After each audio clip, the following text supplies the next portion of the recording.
All right, we'll call the meeting to order with a pledge of allegiance.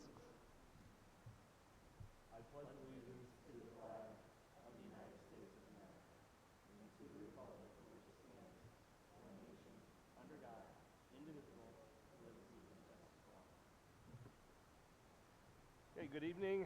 Welcome to our September meeting, our first September meeting. We did have a brief executive session prior to the meeting tonight for legal and personnel. No action was taken in the session. So we'll start this evening first with a review of the meeting minutes from our August 19th meeting. This is a unanimous vote. Do we have any questions from the board on what you see in the minutes? Okay, Christine, so approved. Next, we'll move to presentations. Dr. Stage, looks like you got a presentation for us this evening. Yep, I do.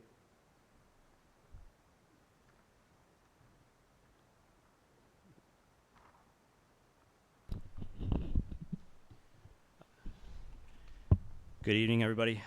So I wanted to bring your attention something I've been working on for probably 18 months. I got some good news in July. I've been able to make some contacts, and now that I'm very close to finalizing a lot of things, I thought it would be important to bring to your attention a little bit more formalized discussion on what I'm calling Bridges Across Borders, which is a cultural and global education exchange a grant that I've received in July through the EITC. A little bit of a background, and late winter, early spring of 2024, and we made contact with several school administrators in the country of Wales. They were going through a national curriculum change, and they had received a grant through their grant organization called TIThe. The TIThe grant allowed them to travel to Pennsylvania. They chose Pennsylvania as a demographically similar area, rural, and with the same population densities, to look at our curriculum, our school structure, and our education system in whole. We hosted here in Athens in, I think it was March, maybe February, 7 school administrators. All I know is I had to pick them up from the Genetti at 7 a.m., which I took down one of our vans and picked them up and brought them up here. They loved the drive. I drove a little fast, but I got us here on time. They visited all of our schools. They talked to a lot of our teachers. They met our students. They were basically overwhelmed with what we do. It was an absolutely rewarding experience. At the end of that experience, we would connect virtually, and TIThe had enough funds that allowed us to, as administrators, visit the schools in Wales. And actually, we spent a week in June of 2024 visiting those schools, and I developed a very close relationship with Simon Hosking and Adam Wright, the head teacher and the deputy head teacher of a very small school in Abercrave, Wales. In our discussion, talking about what's important about global education is we can talk as much as we want about the cultural experience and the differences, but until you live that experience, you don't really have any idea of what that's like. Schools in the country of Wales is completely different, and the education system's completely different. But culturally, we have some connections. And so we started a conversation of how do we take this experience that we've learned as adults and provide this experience as students. Last year didn't allow me enough time to really dive into this, but I applied for a grant through the EITC and was awarded approximately $34,000 to develop this cultural exchange. So with that being said, we did call it the Bridges Across Borders program, where we will have a small group of Athens students, 5th graders is the target age group, to approximately 8 of them will meet twice a month with the students of Abercrave, Wales Elementary School. Please don't ask me to pronounce the name of the elementary school, because there's more consonants than vowels, and I fumble over it every time, and I don't want to do them any harm.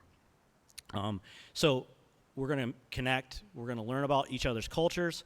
We're going to connect remotely, and with the culminating activity in June would be an actual cultural immersion where we take those students to Wales. Now, the interesting part of this is that school does not end until middle of July, so those students will actually be immersed in the school day for 1 week. They will be housed off campus together, but they'll be doing pretty much everything a student does. They'll be partnered with students within the school system. The ultimate goal is then in October of 2026, we host 8 of their students at the Rowe Middle School in 6th grade. Our ultimate goal is to bring all of their students over. So the reason why we can't fund all of our students going over, we can't send them there because their entire 5th grade is 18 students. Schools in Wales are incredibly small, especially in the elementary, with the average size of a school being anywhere between 125 to 200 students K to 6. But that's intentional and that's by design. What we want to do is we are going to offer an opportunity that's going to be very equal between both SRU and Lynch. We're looking for approximately 4 students. There's going to be an application process, why I want to be involved. There's going to be some vetting by the teachers and the principals, and then ultimately we're going to make a decision. So there also has to be some family commitments, because when we are able to host those students, then those families are, we don't really necessarily want them to be like a host family where they have to stay, but they're going to be responsible for providing them a cultural experience. We'll do that as a group. So the timeline is by October, we hope to have our students selected, begin the virtual learning experience. We're going to focus on global education to develop those connections. And then by the fall, I think the date that we're looking at right now is June 21st through June 30th of 2026 as our time to go there. I do want to point out that families that have to agree that the grant will cover the majority of the costs. We're trying to be very economical with the planning. I do have a lot of confidence that the funds that we've been secured will take care of almost everything that these students will need. The only thing that we might not be able to cover is their souvenirs. I am working with EF Tours, an organization, to provide the travel so that there's some procedural safeguards in place and the backing of an internationally vetted travel agency solely focused on student travel between grades 5 and 12. So my first conversation with a girl named Megan Schaefer, she's the coordinator for EF Tours, was they are very accustomed to travel, middle school travel starting in 5th grade, and it's actually quite a perfect age to begin the cultural experience, because that is where we form our concepts of global and societal cultural awareness. So I think this is going to be a very productive and important thing. So even though the families we're going to try to cover the cost through the grant, there might be some souvenirs and things like that that they're going to have to cover. And the families also have to be willing to commit and participate in social events, field trips, and community outings when we host those students in the following fall. I think I want to point out a couple things. When I started this whole journey in June of 2024, I'm standing in a what we would call a playground, and it looked nothing like what we anticipate. There's actually no playground equipment.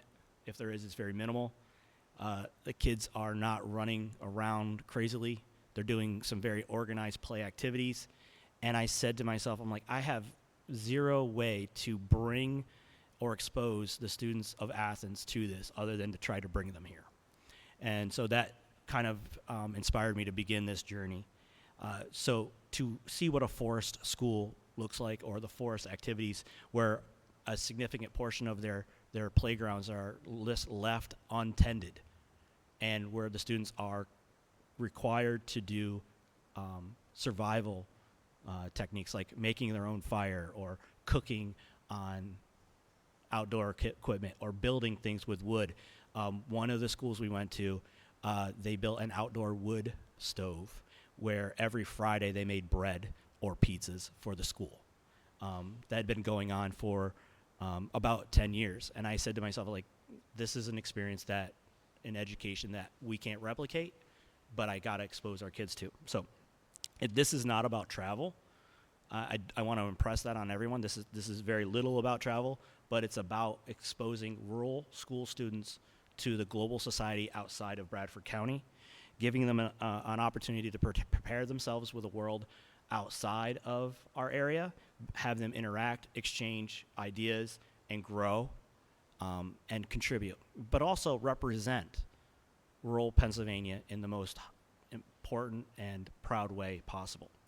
I want them to develop their communication skills, and I want them to develop their understanding of where they belong in the world today, which is something that I think our rural students need, especially here in Athens. I honestly think this might be the first time these students will travel, and it might be the only time they travel, and I want to make sure that that experience is valuable to them. To bolster this, I'm going to make sure that there's a podcast that goes out once a month. It's going to be called The Tale of Two Schools, where it actually shows the conversations between the students, the Welsh students and our students, that happen each month. I think it's a very powerful moment for our district. I'm very excited about this journey. Mrs. Rhodes has been a very staunch supporter for me, helping me think through a lot of the logistical things, including the application process, and kind of making sure that we play devil's advocate to each other to make sure this is a good and safe decision. So I look forward to beginning of introducing this topic to our community and getting applications submitted and reviewing those. I think this is going to be what I consider to be a transformative experience, not only for our school district, but for our students and our community. I would love to answer any questions you may have, because I do believe that you guys will need to take board action on this next week, mainly because it does require travel out of the country, according to our board policies. Even though it's not happening during the school year, we still need you to approve that. So I would love to take questions from you guys. I have a question. Sure. I commend you for putting this all together and developing this. I think it's amazing. I think it's great. Great opportunity for kids. The selection process, is that going to be same for both? Like it's a Identical. cross-the-board selection? 100% identical. We're going to create a committee that is mixed, and we're going to make sure that we keep things, I'd almost call it like a blind study, so that we're not choosing people based on name. My next question is liability. Yep. My So, concern for the district. yep. as a So whole. no different than any other travel situation. So to reduce our liability and risk, the first thing I did was partner with an organization that provides an umbrella insurance, and that's EF Tours, to provide the travel. So they are going to be responsible for our safety and our liability from the day we step on the plane to the day we step off the plane, probably in London, actually till the day we step off the train or bus in Neath. Neath, Wales is just about 20 minutes outside of Abercrave. And then it'll be on the chaperone's responsibility and the school's responsibility to provide procedural safeguards for those students until we get back on the bus to head back to London. This will culminate with a day and an overnight in London doing excursions with EF Tours, and then flying home on the 30th. So those 5 days that we're actually in school will be the school's responsibility, myself and the chaperone that we choose. I think Mary Ellen is going to be a chaperone. We're doing that so we don't have to ask anybody to take time out of their summer. We are going to be staying in one singular location. It is called the Boti Center. I have not seen it myself per se, but there is an opportunity that I might have to go there in the fall to do a physical examination and introduce to their school board what we're trying to do in that situation. So I'll put physical inspection on that. But that is no different than going to Camp Brûlé. It is a camp, but much smaller on scale. It is a outdoor wilderness area.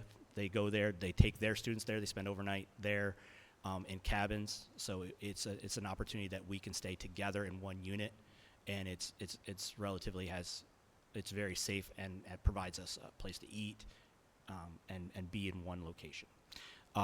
There are a couple field trips that we're looking at planning. We're looking at going into Swansea for a day, an afternoon after school, and the deputy head teacher, Adam, is a semi-professional surfer, and he usually takes about 25 kids a year surfing in the coast, which is not about 30 minutes away, so he's going to try to get the kids to go surfing.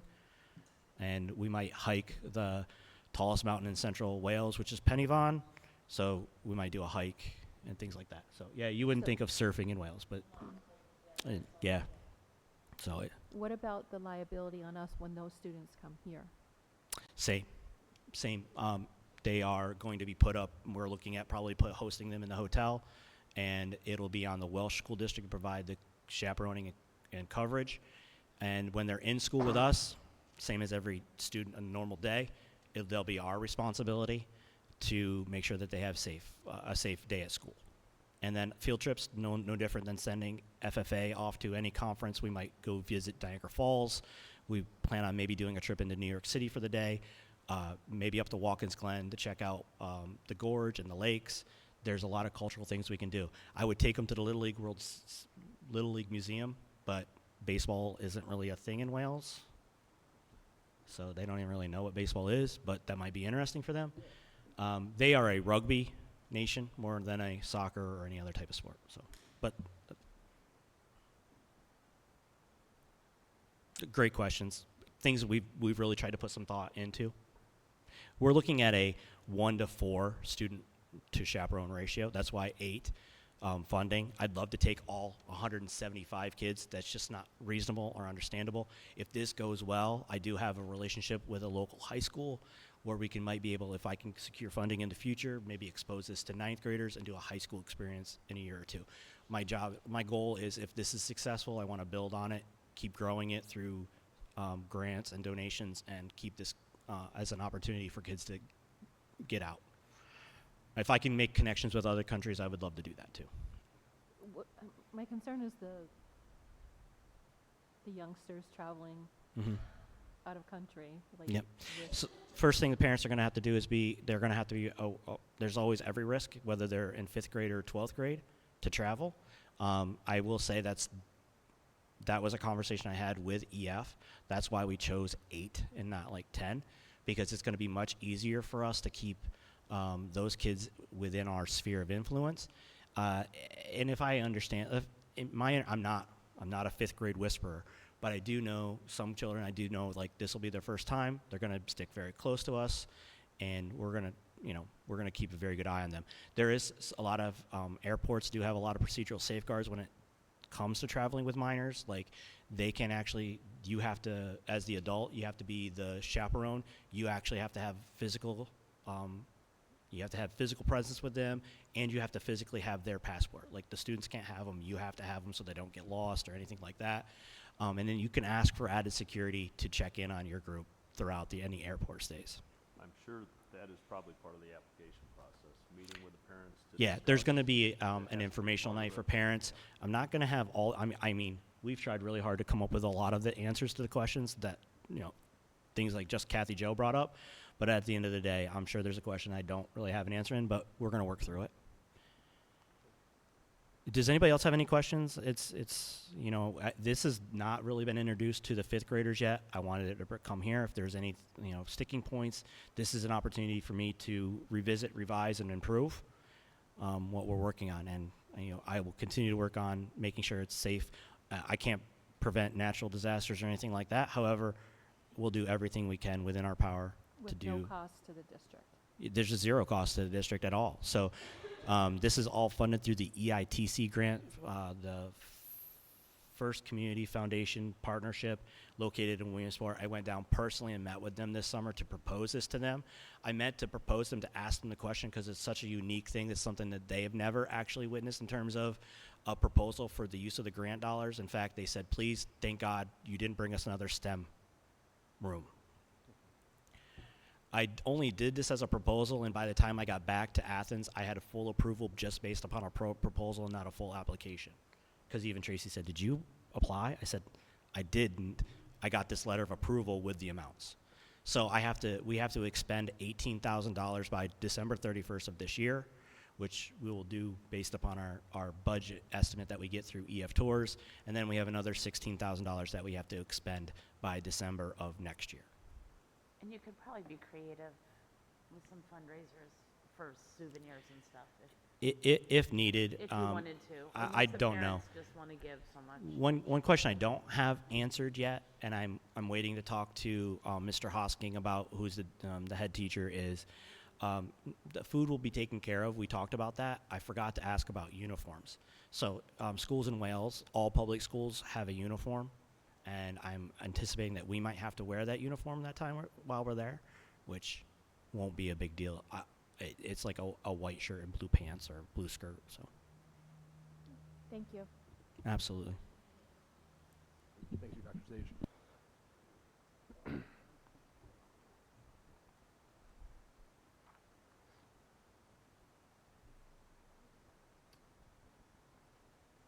All right, so next we have committee reports. We did not have committees this evening. They'll be next week, but do any committees have anything to report out on tonight? Okay, so we'll look for the reports to come from the committees next week. So next, right back to you, Dr. Sage, for your report. Yeah, I don't think you guys want to hear me talk any more, but I do want to mention a couple things. Number one, I do want to thank every single person that put time, effort, and energy in coming out and supporting the Gold Out football game between Athens and Kansas this last Friday. I don't have a dollar amount of what we raised because we really haven't got a chance to dig into the cash box and the donation thing. I don't have that amount yet, but just by the crowd, I think we did pretty well. This event goes to fund Kids Can't Fight Cancer Alone. This started with Tracy Welding calling us in 2019 when our two communities, Canton and Athens, had some students that were fighting some very serious cancers.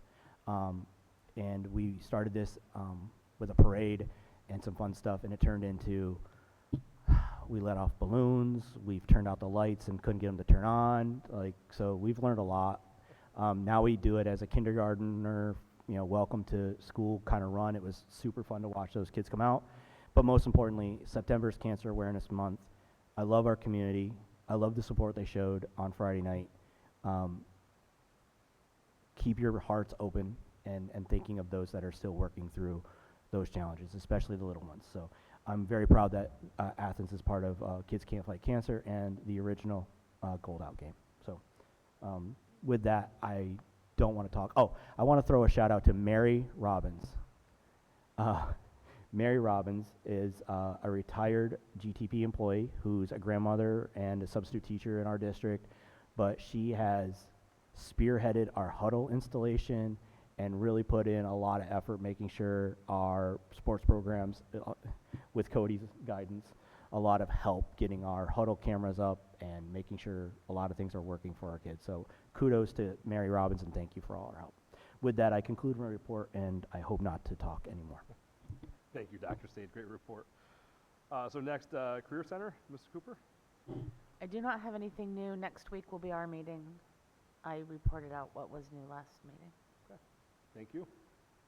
Mrs. Smart, anything for PSBA? Nothing? Okay. Next, Mr. Barrett, Solicitor's Report. Thank you. I have three things. We are working on a Lowe's reassessment appeal. I've got the appraisal on behalf of the district, and I think we should be fairly successful with that. I did research the law. Unfortunately, we probably are not allowed to file to raise the assessment unless we do it district-wide, and I'm looking into what that would entail. Otherwise, it's considered selective enforcement. Two, I have a personnel matter I hope to have here tonight, but I was unable to do it. I haven't got it yet. I hope to have it by the next meeting to resolve the situation. Number three, I have a settlement agreement and release of a particular lawsuit that was filed against the district. I've reported it to you in executive session, and based on the fact that this is a HIPAA and FERPA problem, we really, under our policies, we really don't release much. So I'm recommending that you would approve this settlement release agreement based on how I presented it to you. I need that as a motion, sir. All right, do we have a motion and a second for the resolution agreement? I'd make the motion to approve the agreement. Second. Okay, so Christine, can we go for a vote on that, please? Mrs. Minnick, Yes. Mr. Owen, Yes. Mrs. Smart, Yes. Mrs. Cooper, Yes. Mr. Frisbee, Yes. Mr. Johnson, Yes. and Mr. Jones. Yes. Anything else, Mr. I'm Barrett? kind of done, thank you. Okay, thank you. So next, we're on to visitor comments. Do we have any visitor comments this evening for board action items? Okay, next we'll move to financial business. Do we have a motion and a second? Motion. Second. Okay, so we have just our typical financial items, our bills, our general fund checks, cafeteria bills, our earned income tax, secretary treasurer report, and then our school activity reports from the middle school. Any questions from the board on any of those items?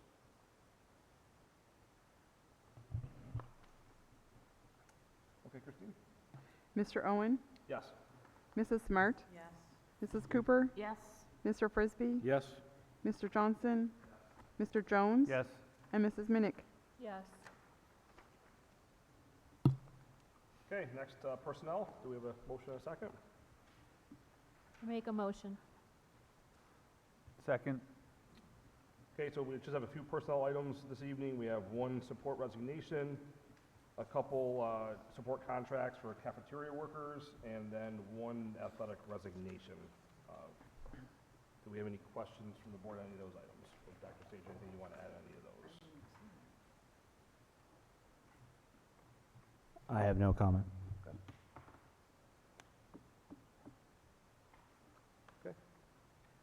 Hi, Christine? Vote. Mrs. Smart, Yes. Mrs. Cooper, Yes. Mr. Frisbee, Yes. Mr. Johnson, Yes. Mr. Jones, Yes. Mrs. Minnick, Yes. and Mr. Owen. Yes. Okay, next, contracts and agreements. Do we have a motion and a second? So moved. Second. Okay, thank you.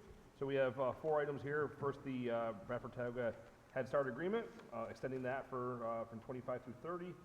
We also have the Children's House Advocacy, or Children's House Child Advocacy Center Agreement, the ESI Employee Assistant Program Agreement, and the BLAST Division of Educational Planning contracts. Dr. Stage, anything you'd like to add on any of those items?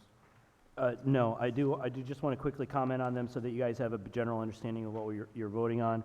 The Bradford Tioga Head Start Agreement is something, we've started this in 2016, I believe. We started partnering with them. They lease space from us, and they provide preschool and pre-K education to 3 classrooms on campus, 2 classrooms off campus. That's 17 kids per campus. We love our partnership with them. They're great. They will use our curriculum if needed. They meet with us. They talk to us. They do everything we ask them to do. They're great. The Children's House is just another level of support for crisis. Children's House is a great forensic auditing firm. They do a lot of really, really tough stuff, and they're always available. ESI, our Employee Assistant Program, is just a way of supporting our teachers through some of the tough stuff and giving them an outlet. And all of our employees have access to this. It's at no cost to them and only a couple of dollars per member for us. Oh, actually, it's at no cost to our members, the insurance consortium. I remember what it would cost, I think, the insurance consortium. I think that's where I got that confused. And then finally, the BLAST Division of Educational Planning contract. Educational planning is their curriculum department, and we're really focusing on math and ELA. CLA is our ELA curriculum resource, and we need more support as we drive out these new curriculums and these new approaches. So we had to contract with them. That's Mary Ellen. They come up and provide actual demonstrations, modeling, support, coaching, and other types of professional development throughout the year. So we have some great people through the IU that come up and help us, so we're very fortunate. That is basically what those all are about. Thank you, Dr. Stage. Any questions from the board on those 4 contracts? Tracy, you said this is no the ESI is no cost to us?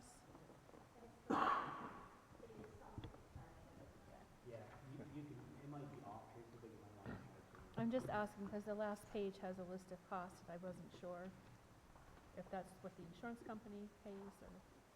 You might have to turn it on. It's on the side.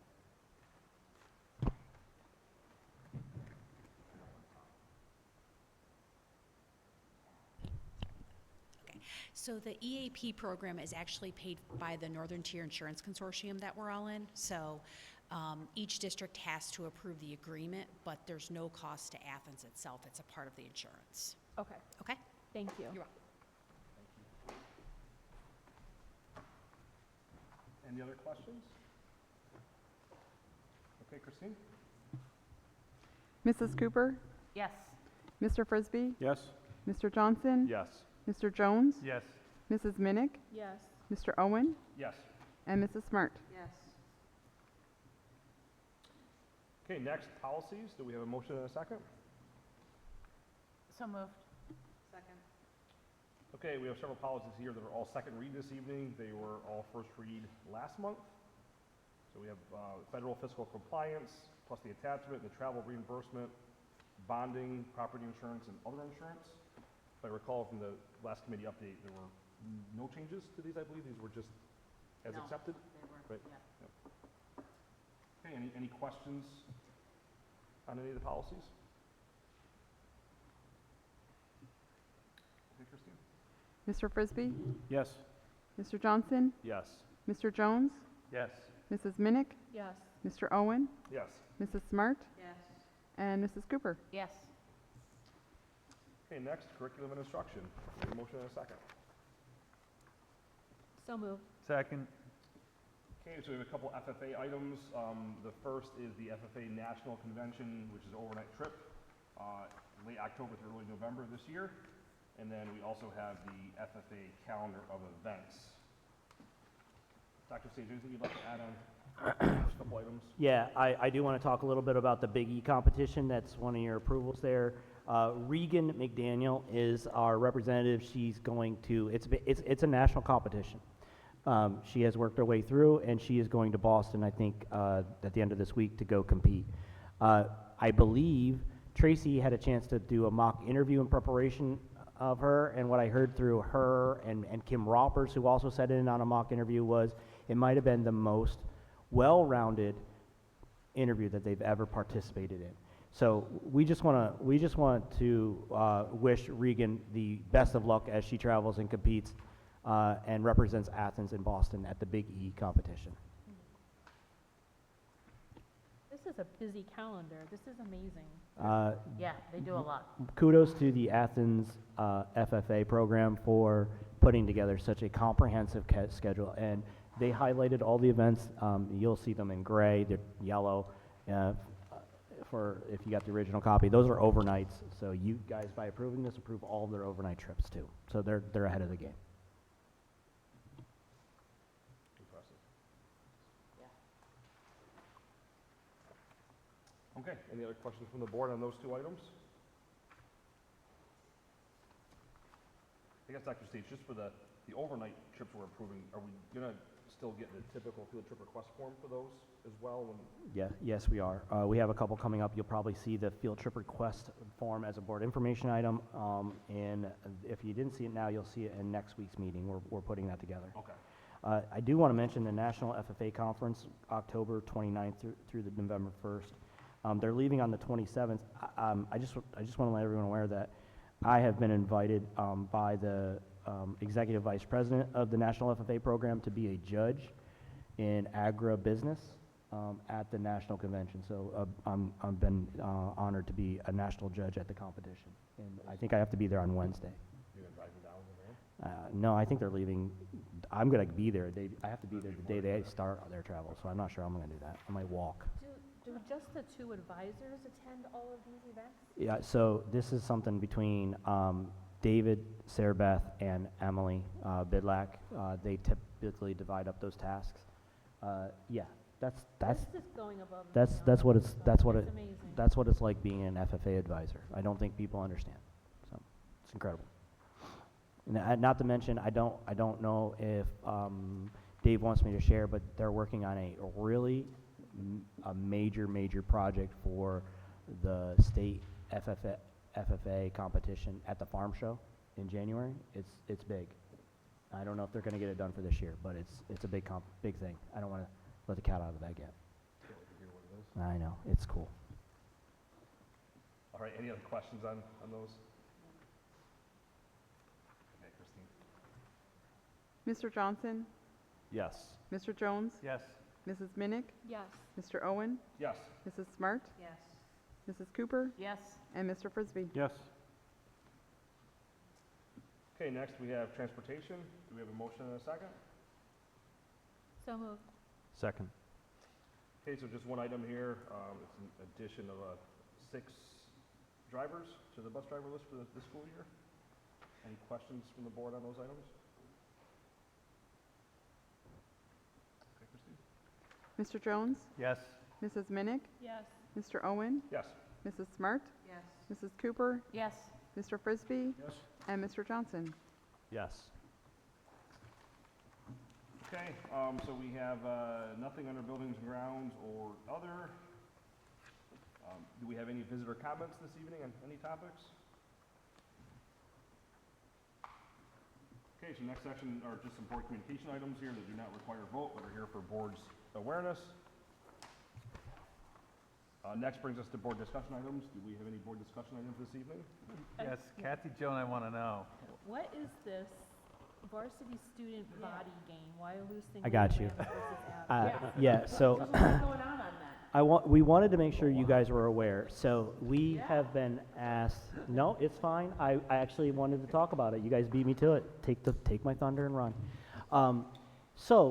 This has become, this is not a new thing. I've seen this done at other schools, but Wyalusing has asked us if we would participate in a basketball game as a pep rally. So the date on there, I think, is January 14th, and they will play their league game starting at 1 o'clock. The varsity game will start at 1 o'clock. It'll be at Wyalusing this year. So the whole student body will be invited to watch it, and then JV will play approximately 3:30 or when that game ends. We did that as a way of, they are doing that to develop interest and in school spirit.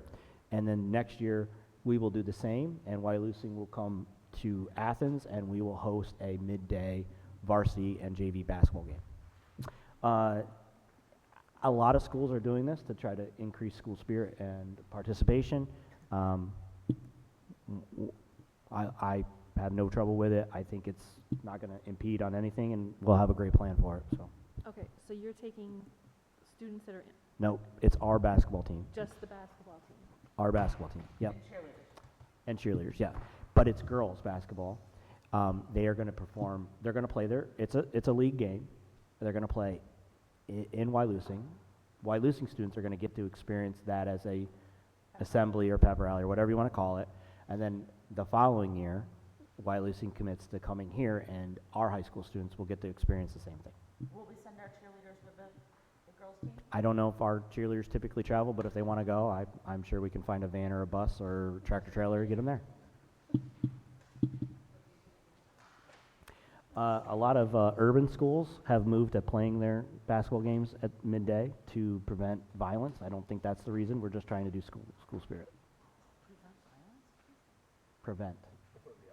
This won't affect busing, like, Now, I think with considering that we're probably looking at 15 to 16 girls on our basketball team, if we have to, we can just take a couple vans too. okay. So it's not of our own vans, actually. I think they'll be excited because they'll be home by dinner time. Well, it doesn't happen when you go on the road very often. You get home at 11. So I thought it was an interesting idea. They brought it to us. Absolutely, let's try it. See how it goes. You can always revisit, review, and revise.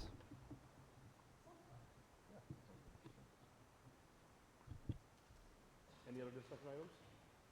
I do have one. I just wanted to bring the attention, I noticed there was some Facebook posts and things going on in the district of stop arm violations with school transportation. I'm wondering, I didn't read too far into it, but as a district, do we participate with our local police departments? With our state troopers, do we have them going out into our areas as in Athens or any areas that are high traffic areas and actually sitting at post and going Yeah. after these people that are doing these? I think that's a great thing to bring up. I think Mr. Mosier, as the safety coordinator, meets quarterly with our local law enforcement. I think that's a topic of conversation. I will tell you, it's been exceptionally high, not just in our area or our school district, but across the region of stop arm violations. And I do want people to know, our camera systems, we do have cameras on the end of every stop arm where we have been able to identify license plates on the majority of all our vehicles, and we're turning them in. Like it's a dangerous, dangerous thing. Like I only know this because this summer I took the opportunity to go through the book training and the permit of what it takes to be a school bus driver. There are a billion safeguards that bus drivers have to do just to stop the bus. The stop arms are another added measure of safety and security.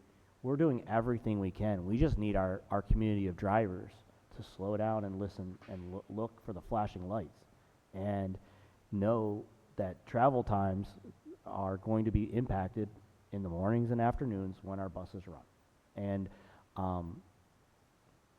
I do not want our community to be the bearer of bad news, to have an accident where we harm a child. I don't want that to happen. So that's why we put out a post. That's why we've been very proactive about that, and that's why we turn in every stop arm violation. Can we reach out to the state troopers or to the local PD and have them start setting up some areas of high traffic flow? Yeah, see if they would work with the district. We absolutely will. I think that's a great suggestion. I'll have Mr. Mosier do that tomorrow. Yeah, they are.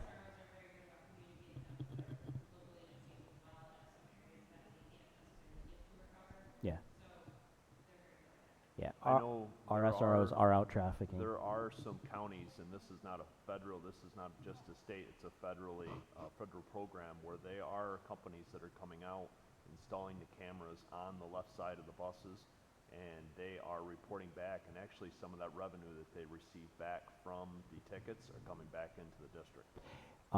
Mr. Mosier and I think Mrs. Gilland might be looking at a grant to update our camera system on buses, and that might have been one of those on that side. And just one extra tidbit for this. This is not just on the driver's side of the bus. This is on the passenger side of the bus that this is happening. Yeah. Out the entrance door of the bus. So, Mr. Johnson, I don't know if you were on the school board, but I think it was 2 years ago, we actually had a driver pass a bus on the right side, actually ended up in the yard because they were trying to get around a bus and had to like ditch it in someone's yard because they saw kids. So I'm just saying, I know that we're in tight budgets right now, but I would like to just put this out there that when we do look at the camera systems for these transportation vehicles, I would like to look at the cost of putting a camera on the right side of the school bus on the entrance door, just to get an idea of the cost. Sure. Yeah, I think that's... Just to update you, we had a problem with this last spring, and we tried to coordinate a meeting with the district attorney and all the law enforcement people in the county about this problem. And it, based on some health issues and different things in his trial schedule, it just never came off. But I spoke to him last week about it, and he's interested in going that way again. My personal thing is the penalties of passing a stop school bus are so strong that people fight it, and it's always an individual driver who's guilty. I'd like to see a ticket on the car. So if a car gets identified, because we can always pick up a license plate, you hit that car with a $250, $500 fine, they aren't going to do it again, okay? We take the car. And I have asked Senator Yaw about it, and he told me he was looking into it. So that's what we're looking at.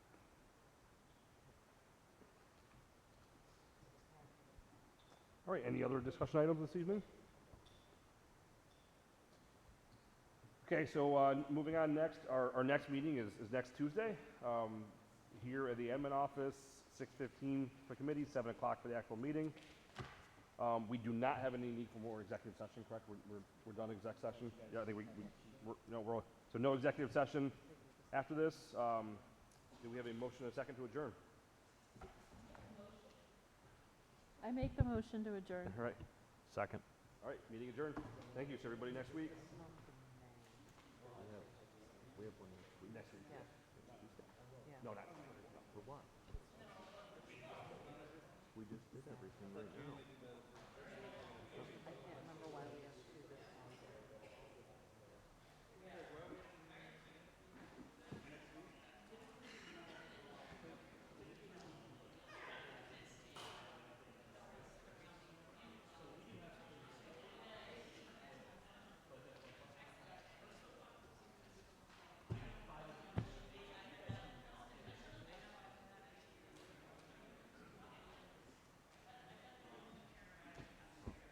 going home.